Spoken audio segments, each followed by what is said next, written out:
It was supposed to be the most predictable day of her life.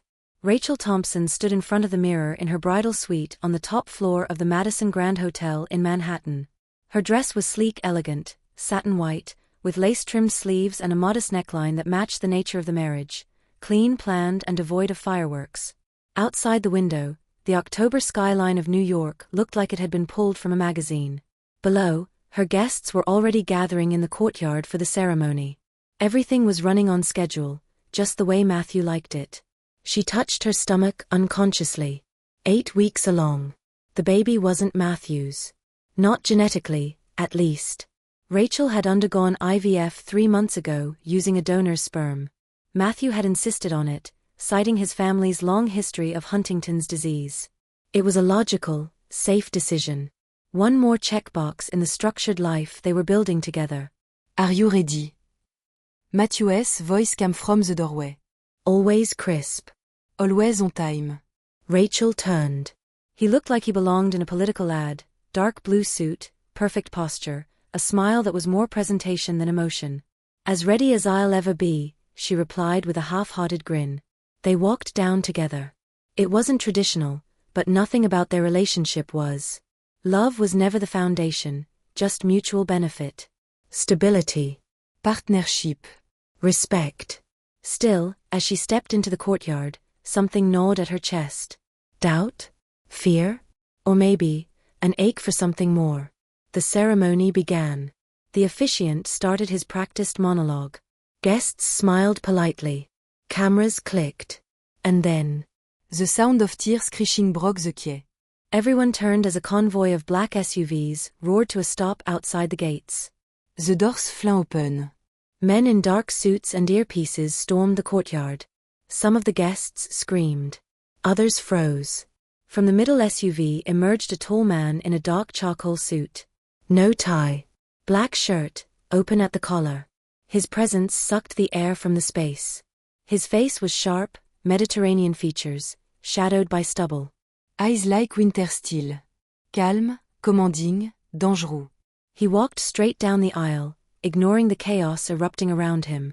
Rachel couldn't move. Couldn't breathe. Then he spoke, deep voice, deliberate. Rachel Thompson, he said, loud enough for every guest to hear. You're carrying my child. The words dropped like a grenade. Gasps erupted. Rachel's mother fainted. The officiant stumbled backward. Matthew stepped forward instinctively, but the men in suits blocked him. Rachel stared at the stranger. I don't know you, she said, voice trembling. No, the man agreed coolly. But you will. Security moved in, but he raised a hand, and his men reacted faster, drawing weapons beneath their coats. The standoff held. I'm not here to hurt anyone, the man said. But she's coming with me. Matthew pushed forward. Get the hell away from her. Shut up, the stranger snapped. You knew this might happen. Rachel turned to Matthew. What is he talking about? But before he could answer, the first gunshot rang out. Scream tore through the courtyard. Glass shattered. Someone fired from a rooftop. The men in black rushed to shield the stranger, and Rachel. She didn't think. Instinct kicked in.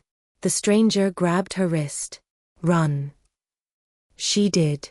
He led her through the kitchen, down the service hallway, out the back entrance where another SUV waited with doors open. They jumped in. Tires screeched again. Within seconds, the hotel was behind them. Rachel's breath came in sharp, terrified gasps. Her heart hammered against her ribs. Who are you? She demanded, yanking her arm away. The man looked at her, still composed. Dominique Rennes. You're pregnant with my child. And you're in danger. That's not possible, she spat. I had IVF. Anonymous donor. Your clinic was compromised, he said. Genesis Life Center. Their records were altered. My DNA was used. Without consent. No, she whispered. That can't Matthew, he. Matthew Carter works with the Kresnik Syndicate. He referred you to Genesis for a reason. Rachel shook her head violently. You're insane. Dominic didn't argue. Instead, he pulled a folder from the seat pocket. Inside, document, Génétique profil, photo, timestamp. It was her name. Her case number. Paired with a DNA profile that matched his. She couldn't breathe. I didn't do this, he said. But I won't let them use that child against me. What are you talking about? Her voice broke. There's our happening in the shadow. The Kresnik Syndicate wanted leverage. They were going to use you. Kidnap you. Raise the child à collatéral. Rachel pressed her back against the seat. This is crazy. This is a nightmare. Dominic turned to her, eyes suddenly softer. It's real. And I'm the only one who can keep you alive. They drove for hours, the city giving way to open highway, the skyline swallowed by twilight. Rachel sat in silence, gripping her stomach. She wasn't sure what terrified her more, the idea that this stranger was telling the truth, or that he wasn't. Eventually, they reached a long gravel road leading to a secluded property. Steel gates. Security cameras. Motion lights. The SUV pulled into a courtyard. Dominic opened her door. I know this is hard to believe, he said, voice low. But the sooner you understand the truth, the better chance we all have. Rachel didn't move. Why me? He didn't answer at first. Then, quietly. Because someone wanted to break me. And they chose you to do it. And with that, he led her into the unknown. The silence inside the sprawling Texas estate was thick and unfamiliar. Rachel had been driven across 3 states under a web of secrecy and shadow, the hours blurring into one long surreal stretch of disbelief. The SUV had stopped just before sunrise. Dominic Raines hadn't spoken much since they left Manhattan. Neither had she. Now, standing in a sunlit hallway lined with heavy oak beams and oil paintings of desert landscapes, Rachel felt entirely displaced. The marble floors were cold under her bare feet. The house was warm, tastefully furnished, yet there were no windows without shutters, no doors without locks. She wasn't in a prison. But she wasn't free, either. A woman in her 40s with warm eyes and a firm tone introduced herself as Dr. Helen Alvarez. She was a physician, Dominic explained, and would oversee Rachel's health for the remainder of the pregnancy. Rachel almost looked. The word remainder sounded like a cruel joke. She submitted to a physical exam in silence. Blood pressure, fetal heartbeat, a quick ultrasound. Dr. Alvarez placed the Doppler against Rachel's lower belly and adjusted the angle. The room filled with the rapid whooshing sound of a tiny heart beating. It brought tears to Rachel's eyes, but not for the reasons she expected. After the appointment, Dominic appeared in the doorway. He didn't enter. He simply asked, "Do you feel up to a walk?" Rachel glared at him. Are you asking me? Or telling me? I'm giving you a choice. You can stay in this room. Or stretch your legs outside. There's a private garden. No guards. Just cameras. And if I run? You won't get far. But you're welcome to try. She hated the calm certainty in his voice. It wasn't arrogance. It was experience. Still, she followed him outside. The garden was unlike anything she expected. Desert roses, lavender, lemon trees in large pots. The air smelled like spring, despite it being October. She sat on a bench, the warmth of the sun resting against her skin, and for a moment, just a moment, she allowed herself to breathe. Dominic stood nearby, not speaking, not imposing. After a while, Rachel broke the silence. Who are you really? He looked at her. I told you. Dominic Raines. Not your name. Who are you? What do you do? His expression didn't change. I oversee operations in 4 countries. Logistics. Import-export. I run a company that sits between legality and necessity. That's a poetic way to say you're a criminal. I'm a businessman in a lawless world. Rachel looked bitterly. Do you think that sounds noble? No, he said. But it's honest. She stood, folding her arms across her chest. Why didn't you just go to the police? Because the police are not built for shadows. And because by the time they start asking questions, you'd already be gone. Or dead. Her stomach tightened at the bluntness. She didn't want to believe him, but the fear inside her was growing roots. That night, Rachel couldn't sleep. Her body ached from the stress, her mind whirled with doubts. She replayed every moment of the wedding, every cold glance from Matthew, every clinical decision she had mistaken for love. At dawn, she wandered into the kitchen. She wasn't alone. Dominique sat at the counter, sipping coffee. He looked at her like he'd been expecting her. "There's chamomile tea," he offered. She ignored him, poured a glass of water, and leaned against the counter. "I want answers," she said. "Real ones. No riddles." He nodded. "All right. Who took your DNA?" "A genetic research shell company based in Eastern Europe. Kresnik Pharmaceuticals. They buy data from fertility clinics. Genesis was one of their clients. They had access to donor banks, including mine." "Why you?" "I have enemies. They wanted leverage. A child with my DNA is a weapon. A bargaining chip. One they could use against me." Rachel's jaw tightened. "So I was just a pawn in their game." "Yes. But now you're part of mine." She looked at him sharply. "I'm not playing your game." He didn't flinch. "You're carrying my child. "That binds us. Whether you like it or not." Suddenly, pain shot through her lower abdomen. Sharp, stabbing. Her knees buckled. Dominique cocked her before she hit the floor. "Call Helen." He barked at someone behind the door. Rachel gritted her teeth, sweat beading at her temple. Something's wrong. Minute blurred. She was back in the clinic room. Monitors beeped. Dr. Alvarez moved fast, checking vitals, setting up fluids, watching the monitor.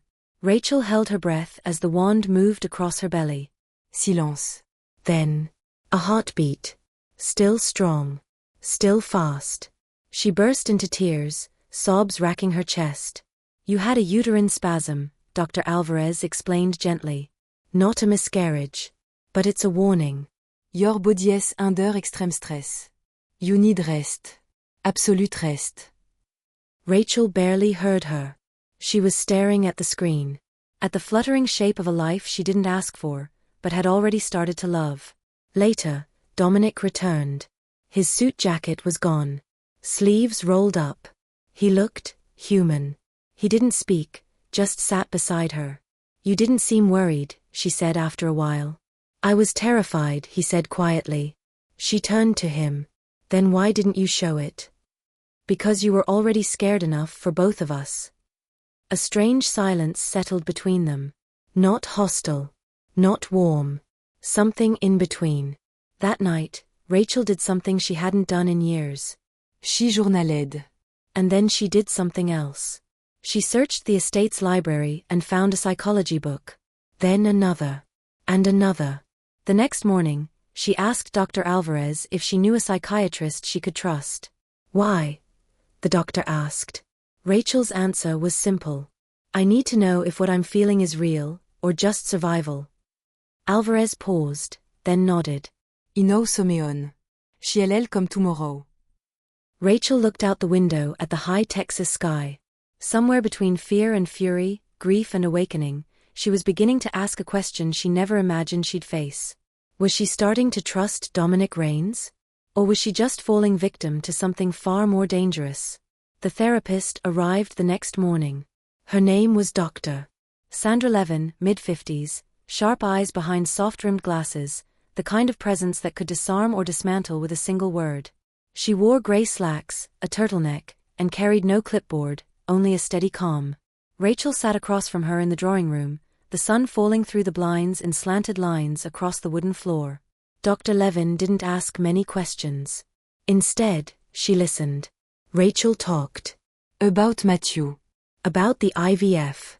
About the stranger crashing her wedding. About the baby. About the gunfire. About Texas. About the strange, unsettling calm she was beginning to feel around Dominic. When she finished, Dr. Levin folded her hands and said, "What you're experiencing isn't unusual, Rachel. You've endured shock, loss of control, trauma. Your brain is attaching to what feels safe, even if that safety is complicated." "So you're saying I have Stockholm Syndrome," Rachel said, bitterly. "I'm saying your feelings are real. But they're forming under extreme circumstances. That doesn't make them false, just difficult to untangle." Rachel nodded slowly.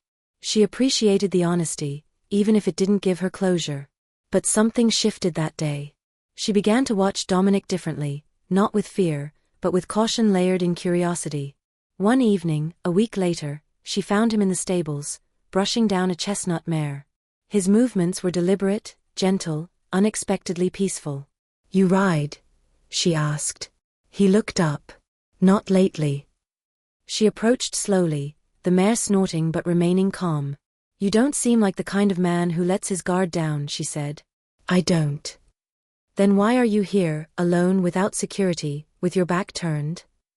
He smiled faintly. "If you wanted to kill me, Rachel, you've had opportunities." "I haven't ruled it out," she said, though her voice lacked venom. They stood in silence for a moment. Then Dominic said something unexpected.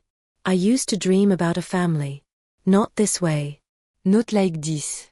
But it wasn't always off the table." Rachel didn't respond.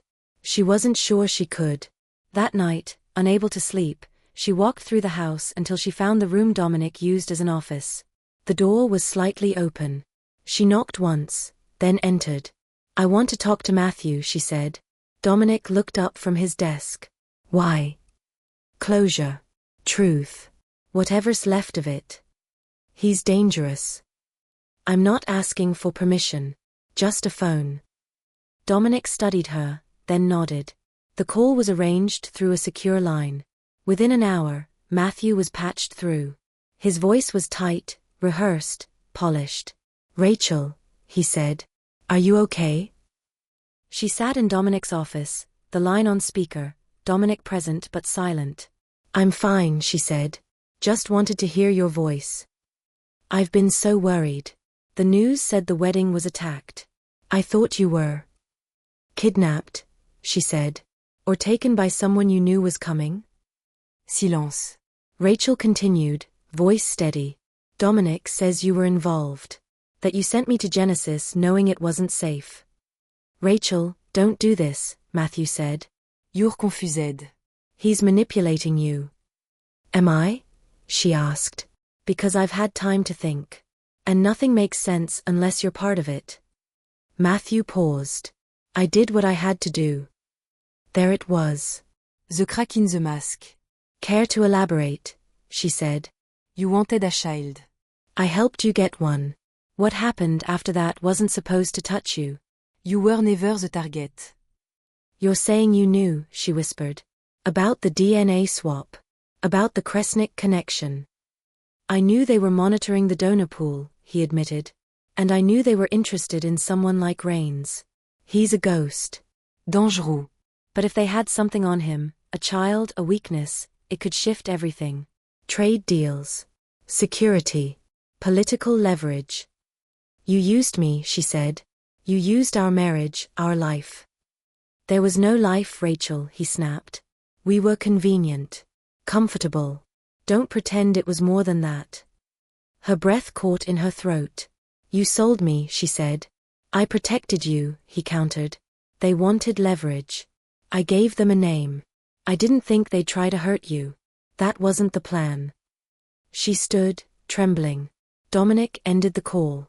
The silence in the room was louder than any scream. Rachel turned to him. How long have you known? "Long enough," he said. "But I needed you to hear it for yourself." She nodded. "I need to get out of here." Dominique's face darkened. "That's not safe."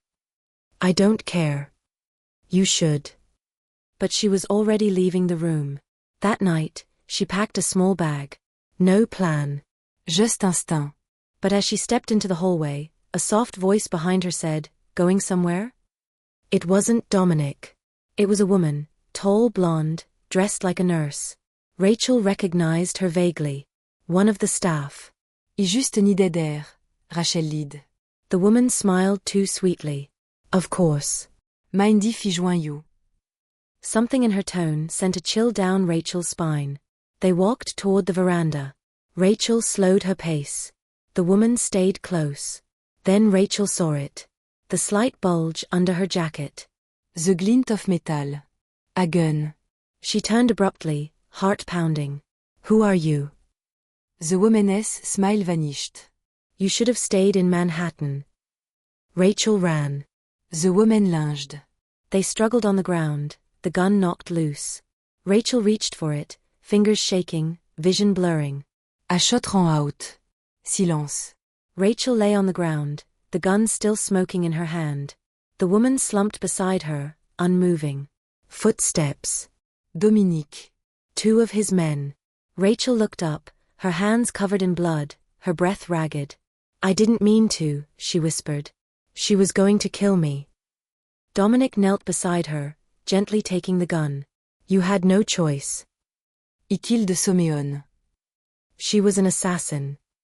I don't care, Rachel sobbed. He killed Someone. That's not who I am. He didn't answer. He just helped her to her feet, guiding her back inside like someone carrying a piece of glass. That night, Rachel sat alone in her room, wrapped in a blanket, staring at the wall. The pregnancy. The betrayal. The killing. Everything she thought she was had started to break. And in the cracks, something else was forming. Not weakness. Note surrendée. Something gardé. Sharper. A woman who could survive. 3 weeks had passed since Rachel shot the woman in the hallway. She hadn't spoken much after that night. She had refused visitors, stayed mostly in her room or wandered the garden in silence. But beneath the quiet, something had begun to harden in her. There was a focus in her eyes now, not fear, not grief, but purpose. Dominic noticed the change. He didn't push her. He gave her space. One morning, Rachel walked into the kitchen and found him drinking coffee. She sat across from him, eyes steady. I want to help you bring them down, she said. Dominic looked up. The Kresnik Syndicate. She nodded. The people who started this. The ones who used me. Dominic studied her for a long moment. Then he nodded once. There's a gala in San Diego. In 6 days. It's a fundraiser for international health partnerships. Victor Kresnik will be there. So will several of his key financiers. Public figures. Intouchable in court. But vulnerable in person. Rachel leaned forward. What's the plan? You go in. Alone. As bait. He'll approach you. He thinks you're dead. Or in hiding. Either way, he'll want to control the narrative. He'll try to negotiate. Maybe threaten. Rachel didn't blink. And then. We catch it on tap. Get him to admit what he's done. Tie him to Genesis, to the DNA theft, to the donor swaps. Then we arrest him, quietly, quickly. She sat back, considering. You said, we arrest him. Not the police. Dominic looked away. Kresnik has federal contacts. If we go through the system, he'll be warned. He'll vanish. You're planning an extra-legal extraction. I'm planning to stop a man who thinks laws don't apply to him. Rachel took a deep breath. Fine. I'll do it. Dominic looked at her, his voice low. You understand the risk? She nodded. I'm already in the game. I might as well choose the role I play. The next few days moved fast. Rachel trained with one of Dominic's operatives, Elena, a former intelligence officer with a sharp tongue and colder eyes. Rachel learned how to wear a wire, how to make conversation while recording, how to read microexpressions, how to stay calm under pressure. You're not a soldier, Elena said. You're bait. Don't try to be anything else. Rachel didn't argue. By the night of the gala, she was ready. She wore a floor-length navy dress that flattered her pregnant figure but didn't draw too much attention. Her hair was swept back. Her wire was embedded in her necklace. She had memorized her lines. She had rehearsed her exit plan. Dominic would be watching from a nearby van, listening in. As the car pulled up to the San Diego aquarium, Rachel felt her hands tremble slightly. She clasped them in her lap, took a breath, and stepped out. The gala was already in full swing. Champagne flute. Flashing lights. Music that no one danced to. She moved through the room slowly, scanning faces. And then she saw him. Victor Kresnik. He was older than she expected. Trim, silver-haired, sharp cheekbones. Armani suit. Surrounded by sycophants. But when he saw her, his eyes locked in. He dismissed the people around him with a gesture and approached her. "Well," he said, voice smooth. The dead walk. Rachel smiled faintly. "You look disappointed." "Just surprised. I heard your wedding ended poorly." "You could say that." He leaned in slightly. And now you're here. "Pregnant. Alone. Strange choice of venue." "I thought it was time to make peace," she said. After all, we share a secret. Kresnik tilted his head. "Do we?" She stepped closer. "Genesis. Dominique Rennes. The donor files. You used me to get to him." His smile thinned. "You say that like you weren't complicit."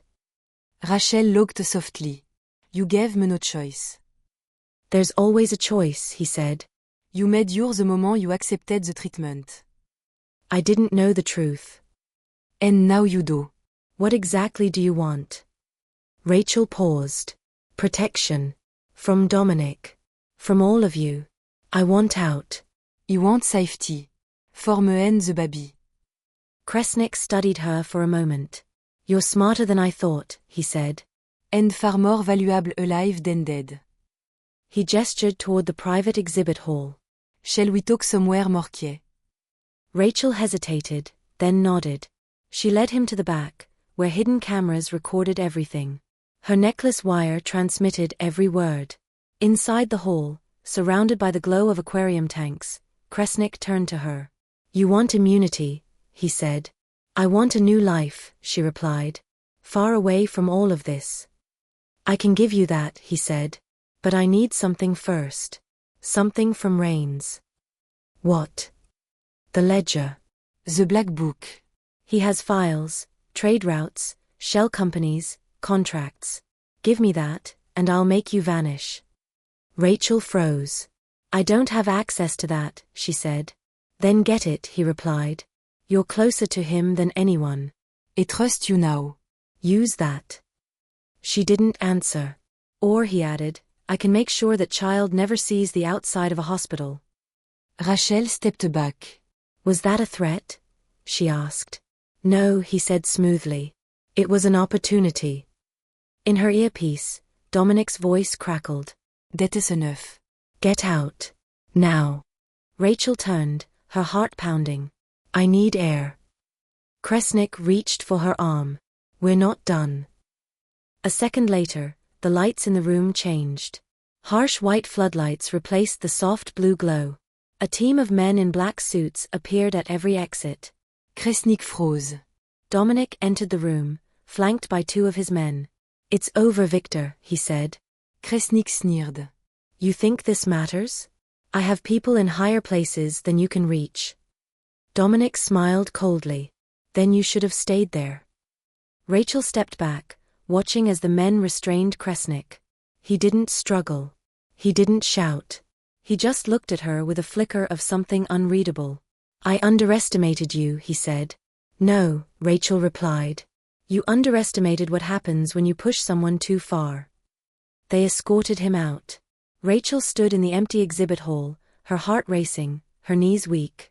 Dominic approached. Are you all right? She nodded. "I think so. You were brilliant." She met his gaze. "I was terrified." "Good. That means you were still thinking." They left together, slipping out before the authorities arrived. Rachel stared out the window of the van à San Diego blurred past. Back at the safe house, Dominic poured her a glass of water. "You're going to have to make a decision soon," he said. What decision? The Fed will want to talk to you. "They'll want your testimony. And they'll want to know about me." Rachel looked at him. "What should I tell them?" He shrugged. The truth. "Or the version of it that lets you sleep at night." She sipped the water. "And what happens to us?"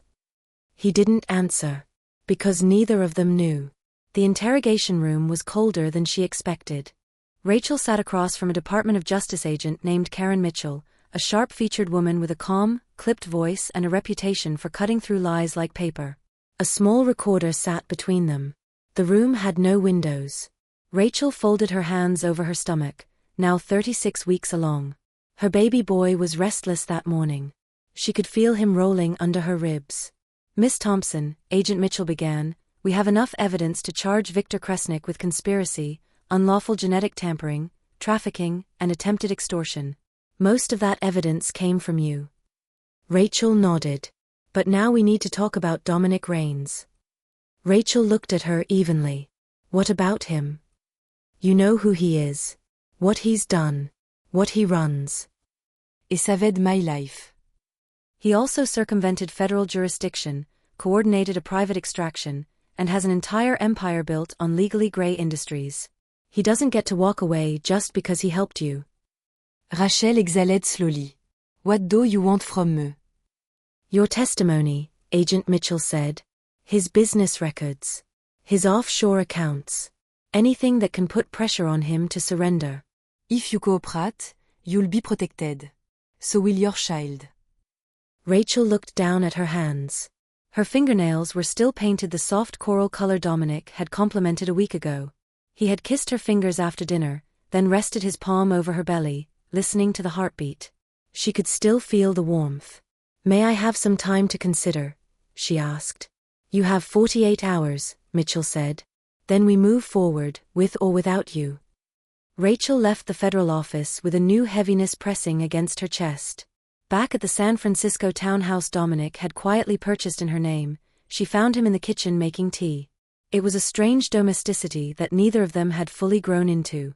The space was too quiet, too new, too untouched by history. He looked up as she entered.